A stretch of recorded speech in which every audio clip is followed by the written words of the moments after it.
How to fix PlayStation login error step by step. First of all, you have to perform a full network power cycle and try to reset your account data cache by restoring licenses. So first things first, check the PSN server status. Before tweaking your own hardware, check if Sony servers are down.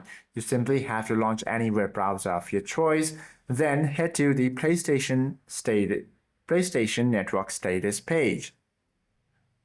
Once you find the official web portal, go ahead and tap on this and make sure that the website is running well. Or if any services show red or yellow warning icon, the login failure is an official outage. You must wait for Sony to resolve it on their end. Now, if it shows OK just like this, you simply have to flush the network and console cache. Unplug your internet modem router from the wall outlet for 60 seconds, then plug it back in, and also try to hard reset your console or hard restart your console. Hold down the physical power button on your PlayStation for 10 seconds until it completely turns off, and unplug its power cable for 30 seconds, then plug it back in, and also change the connection type. If you are using Wi-Fi, try using Ethernet.